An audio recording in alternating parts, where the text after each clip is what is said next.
Thank you very much for coming along this morning so early and for being so punctual and being so obedient in here on time at 8 o'clock. I'm conscious that today is a very typical business day for everybody, so what we are aiming to do is to have you out the door here at about 9:15. In order for that to happen, the schedule is as follows. We hope to have our guest speaker up in about 2 to 3 minutes' time to talk to you for about 20 minutes. Then we will introduce you to the panel, who will have a couple of words to say about what's been said, and then we hope to open it out to yourselves with 2 roving mics for about 20 minutes, half an hour, depending on what you want to say and what you want to cover. The purpose of this morning really is a couple of things. First of all, can I say on behalf of Chamber, we're delighted to be hosting this, what we think is very important and strategic event.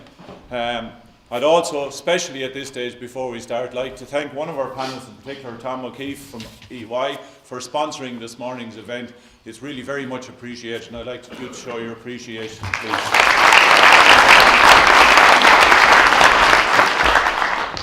We're probably all up to here at the moment with talk of national planning framework. It's something that obviously has been in genesis for some time.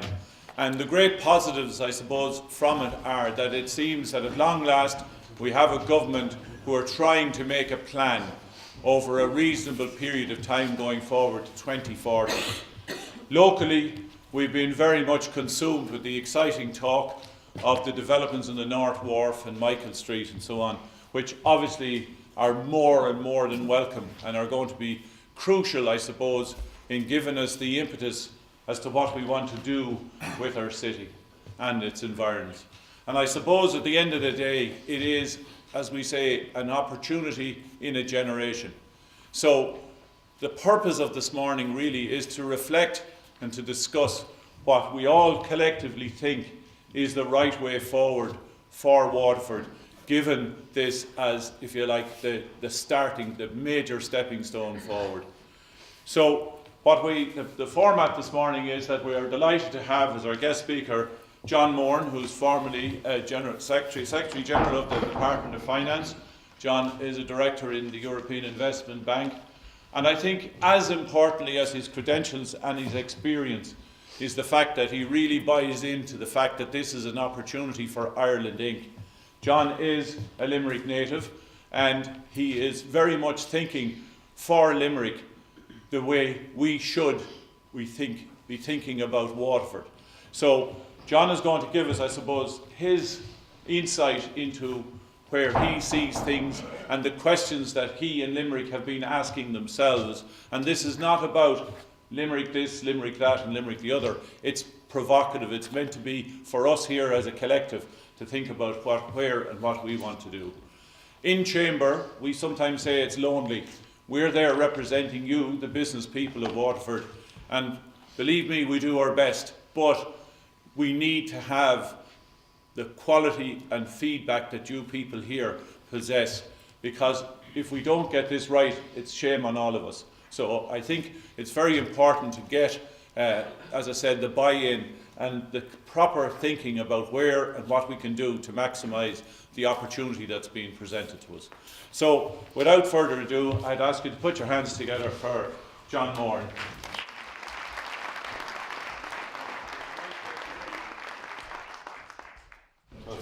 I know you'll be picked up anyway if you just want to chat away. You're on level there. I only just got told this morning I'm going to be speaking for 20 minutes, so if I ramble a little bit, I was kind of planning a slightly shorter one and more questions, or I may just actually stop. First of all, thank you very much for the opportunity to be here, and particularly to Joe for the invitation. The last time I was in this room actually was part of the National Planning Framework consultation, where I had a bit of a row with a guy from Cork who seemed to think that everything revolved around Cork. But in some respects, I've probably had that debate a lot recently.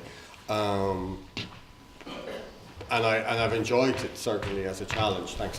I've enjoyed it certainly as a challenge, because the thing about the National Planning Framework for me, which is why I'm so excited about what's actually come out, and this is, I'm not being paid by the government, by the way, like some of the local media for saying this, right, is that when I left the department, and started thinking about the way Ireland was moving and going as it came out of a rather troubled time. I've lived in many other countries across the world, as I'm sure lots of people here have, so I've seen other ways of living and other approaches, and I'm seeing trends about stuff. I realised that Ireland was in serious danger of becoming totally Dublin-centric.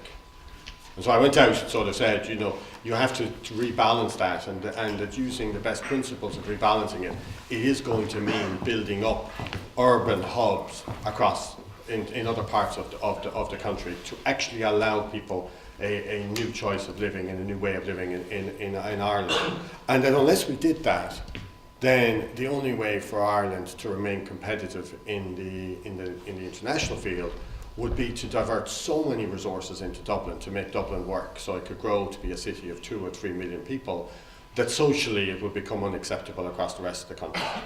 And the thesis that we kind of put forward in some ways in private, but which was picked up very much by the National Planning Framework, and if you kind of think about the way it has worked, and you look at what most of, I don't consider myself an expert, I just have had to read lots of books because I do these presentations and I have to try and pretend to be an architect and an urban planner, right? But a lot of it's just common sense if you've kind of seen other ways of doing it. The thesis that's been put forward now and reflected in the National Planning Framework is that Ireland has a shot, it's not a guarantee, but it has a shot of allowing the regional cities, of which sort of, you know, and in some respects it's unfortunate for rather large towns that didn't have charters from many years ago, that they weren't necessarily named, but it has allowed Waterford, Cork, Limerick and Galway to become potentially a powerhouse against Dublin. And not so much that it's competition, and that's one of the big problems we always have in Ireland, is that we tend to sort of assume that it's a bit like GA kind of, you know, that there's only one winner in Croke Park every year. So if Waterford gets something, by definition, Limerick must feel like they've lost and vice versa, right? And that's an incredibly important sort of part of our psyche that we have to park when we have these conversations. There is a huge prize and a huge pie for everybody to share. It's really, from my mind, a question of how does that actually get divided out? Does 100% of it go to Dublin? Does a lot of it end up outside of Dublin? In respect of how we move forward, and how does that happen? And the conversations that I would see happening, right? So I was the first person to be completely lambasted by rural deputies across the country for recommending that billions be spent outside Dublin. It's kind of bizarre, right, in some respects, right? In sort of, you know, using former context I have, trying to explain why we should spend all this money outside of Dublin, fix up Limerick Junction, do lots of other things, and being taken apart by people like Eamon O'Crieve and others because I wasn't recommending one-off housing across the country, right? One-off housing as a sort of a concept, so we'll just get some of the concepts out there, has been incredibly dangerous for Ireland. It's not sustainable. We have, I don't know if anybody could even hazard a guess about how many one-off houses we've built in Ireland since the 80s, 90s. We've built over 500,000 of them. Most of them on an acre of land, which is actually a landmass the size of Wexford. I didn't check the size of Waterford, I used to always use Wexford as an example, right? Just think of that as an unproductive use of agricultural land, right, all over the country. So the alternative which you see in the National Planning Framework, which is why it's really important, is it refers to this concept of compact density.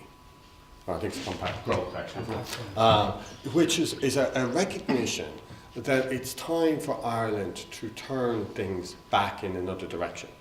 Now, the great opportunity that Ireland has, and it's the opportunity that Limerick and Waterford and others has, is that we are one of the few European countries with significant population growth coming down the track. We have about 1 million people. I actually reckon probably end up, if we're successful, being more like 2 million, right? But for the moment, the numbers say 1.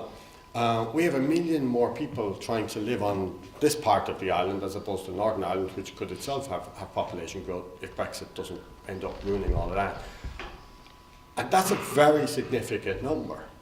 If you think about the size, add up the size in your head of Galway, Limerick, Cork and Waterford at the moment, right? And we're putting more people again on the island, and the question is where do we put them? And that's what the National Planning Framework is supposed to say, where should we put them? And that's going to present massive challenges, either for Dublin, because they'll all end up in Dublin, either for the country because they'll all end up in the rest of the country commuting to Dublin and back, or it represents both a challenge and an opportunity for the aforementioned 4 regional cities in particular, if they actually get their act together and present an alternative lifestyle choice to Dublin in terms of people choosing where those are million people, because we're not displacing them in one respect. They haven't figured out yet where they want to live. So it's a question of them deciding where would they like to spend the next 40 or 50 years of their life.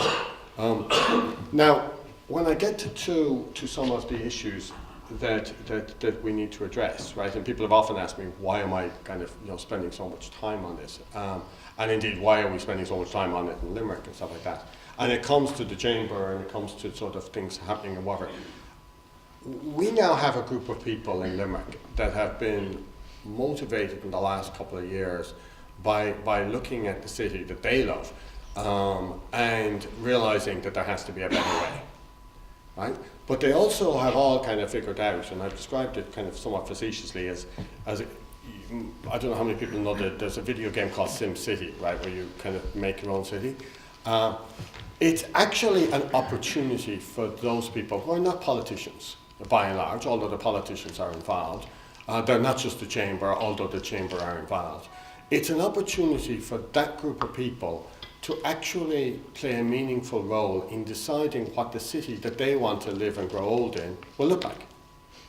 That's a fabulous opportunity to actually have, right? And in some respects, probably before I was even in the Department of Finance, I might have assumed that actually, well, you can't really do anything about it. You can't actually change the forces, the politicians decide, the councillors decide, the council staff decide or whatever. But actually you can. And we have a campaign in Limerick now that has started to take up quite a lot of traction. And unfortunately we have a snowstorm on the first quiz night that we're trying to have on Wednesday to raise money, called Livable Limerick, which is a lovely sort of, it ends up being a nice sort of alliteration about things. But it's just a group of people who actually started about a year ago because the council had received money from the European sort of structural funds. We're putting more money aside to do the main street in Limerick. And it has actually showed that this plan was supposed to be done a year ago. Steve was probably wondering why we haven't spent the money yet, right? But the reason the money hasn't been spent is that people actually looked at the plan that was being produced, in many ways with principles from a couple of years ago, and said, this isn't ambitious enough. This isn't actually ambitious enough for the city that we want to live in.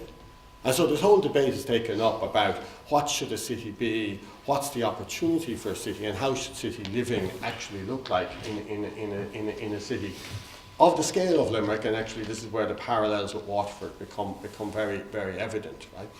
And one of the things I wanted to sort of see or start a debate, if that's not a debate that you're having here in Waterford at the moment, is that in some respects for me, the opportunity for the regional cities is by presenting themselves not as, to coin a phrase used by somebody else, not as some sort of, weak photocopy of Dublin. There's no point in Dublin even trying to pretend to be London. We all know that, right? In the past, Dublin has been successful because it has presented itself as an alternative to London. It's close enough if you really want to spend a week in sort of going to theatre or whatever in London, or going to Buckingham Palace, or going to high quality sort of soccer matches or whatever else it might be. But there's no point in actually trying to replicate that in Dublin for London. And it seems to me it's the same thing for the regional cities. They will never be Dublin, but they can offer a choice of life that is incredibly different from that's available in Dublin. And it's kind of by distinguishing themselves that they have the opportunity to do that. Now, I don't want to pick on cities, right, in some respects, but I think we can learn from cities, right? Most people here will remember how back in the 90s and the 2000s, the alternative place to want to live in Ireland was probably Galway, which was an incredibly vibrant city, actually remains still an incredibly vibrant city. But the quality of life, if you were getting out of Dublin, in a way, Galway was a very appealing place to be, right? But what Galway didn't do well is they didn't scale as a city incredibly well. And they didn't scale for two reasons. One, that they have built their city around a suburban model. And they have also built their city around cars. So most people now, as you try and scale up that city, find themselves increasingly stuck in congestion.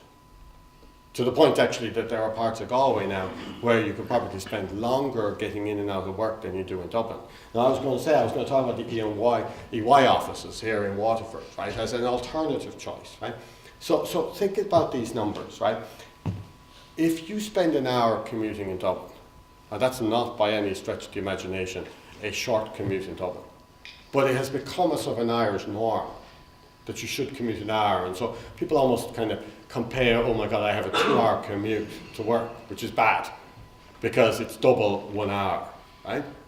But compare 1 hour to 15 minutes, right?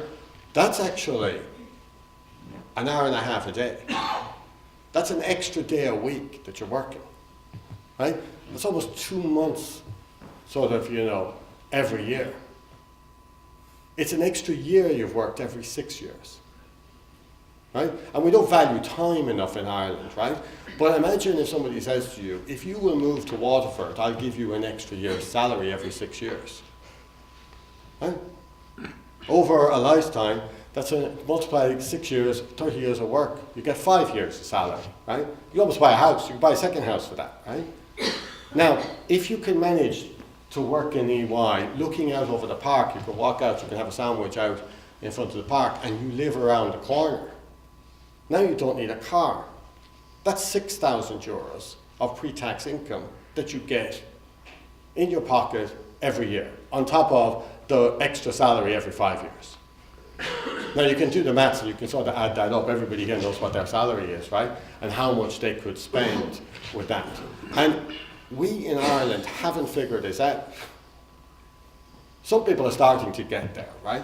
But because we haven't figured it out, our town planners, our councillors aren't able still, in the context of the public debate, because ultimately they will choose to do what they think will get them re-elected.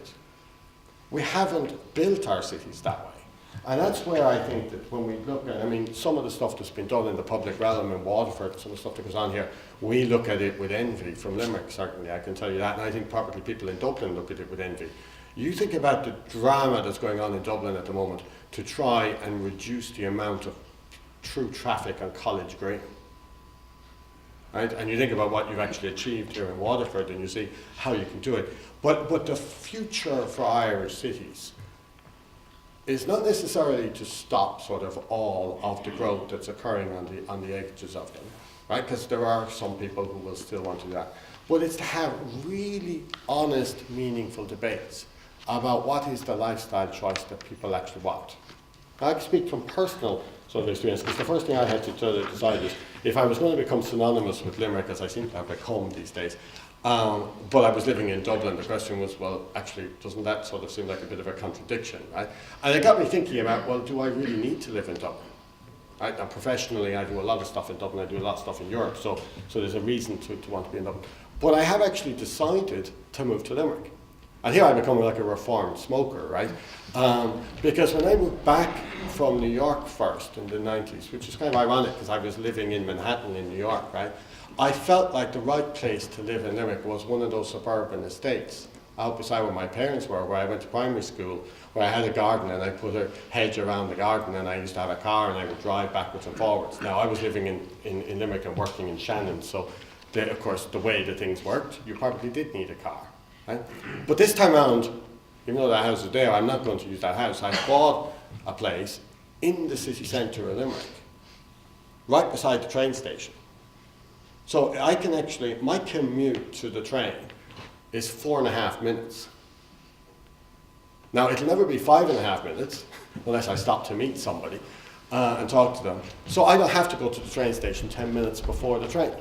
Once I have the ticket already in my pocket, I am incredibly efficient about getting there. In fact, it's become a bit of a joke with the guy who punched the ticket, because I've been walking down the platform and it says 10 seconds to the train leaving, right? But it's possible to do that. If I go a little bit earlier, I drop in for a cup of coffee or pick up a newspaper, and I have a 2-hour commute to Dublin when I need to do a meeting in Dublin. When I come out in the morning, I can walk to the gym. I can come back and actually pick up a pint of milk if I want to. I can walk to the theatre. Theatre just about the size of this one. And you can do lots of different things all within walking distance. And increasingly across the world, younger people, so-called millennials, right, who everyone thinks are on their devices, they're actually craving interaction. The workplaces that we're building for them involve that sort of interaction. That's what actually cities are about. They're about people sharing ideas and forming communities, and that's the future for regional cities in Ireland, because the chances of fixing Dublin at the moment, sadly, it's going to take decades to get Dublin back to that kind of a process. And the opportunity for our regional cities, in particular two, right, one that I know a lot and love up in the southwest, and the other one is actually frankly here. The more I learn about Waterford, the more I see the same parallel opportunities. Once you put people living downtown, all the debate you're having about retail dying in the city centre will disappear.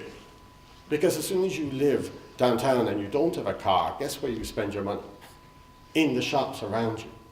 And you stop having large Tesco shops or little shops or Aldi shops, and you either get it online, sent to your house, or you just shop for 2 days, which means you can go to the butchers, you can go to the bakers, you can actually have an entirely different, almost European, if we call it that, city living choice.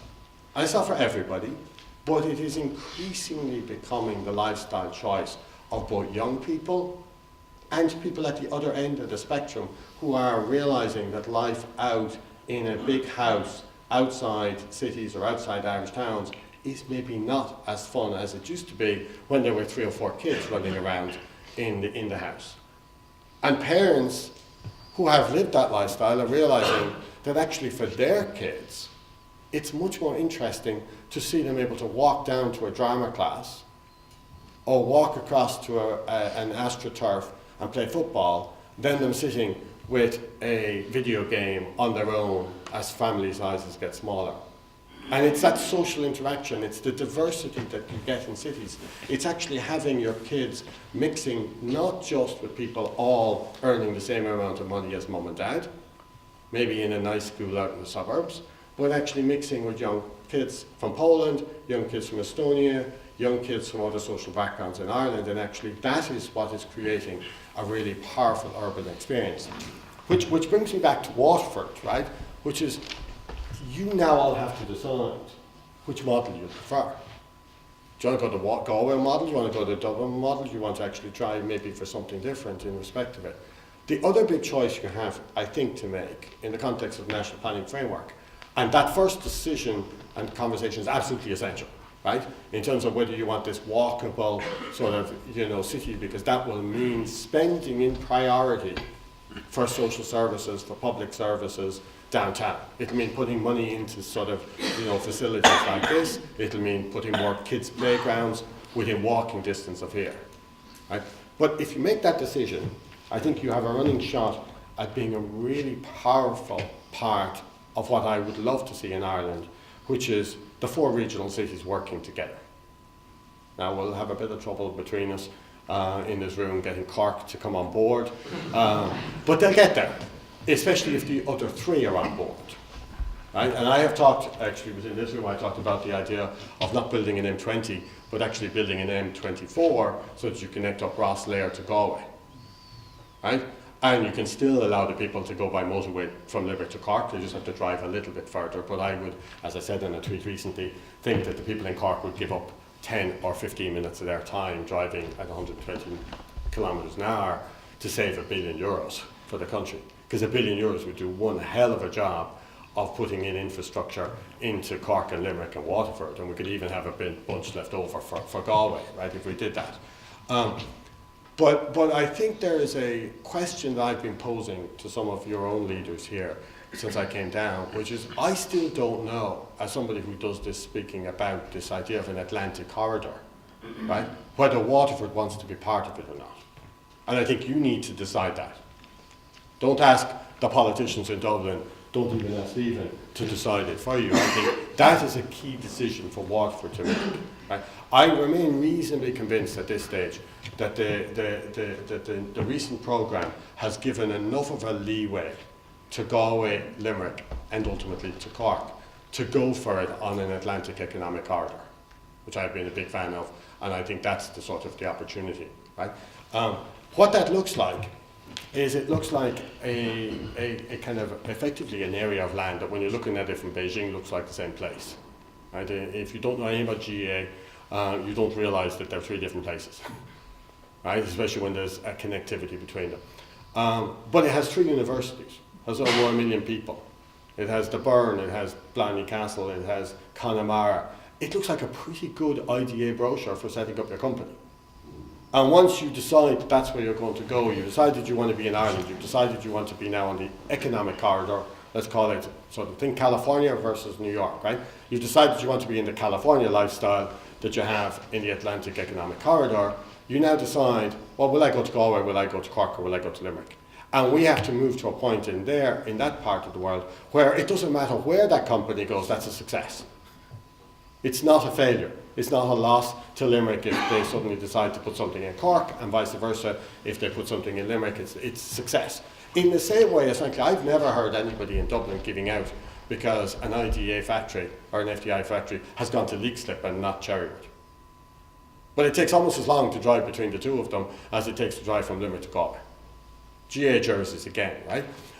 But where it comes down to in terms of Waterford, and this is where I kind of really have sort of said this, we can play the game either way when you look at it from our perspective in Limerick. We can do the brochure, we can get the IDA to write the brochure, that also includes Waterford. And so now all of a sudden, and I still agree that there needs to be a university, in proximity to Waterford, or at least a university facility, not necessarily its own university named University of Waterford. Let's park that conversation for Q&A. But all of a sudden now Waterford is describing itself as part of a region which has 3 universities, right?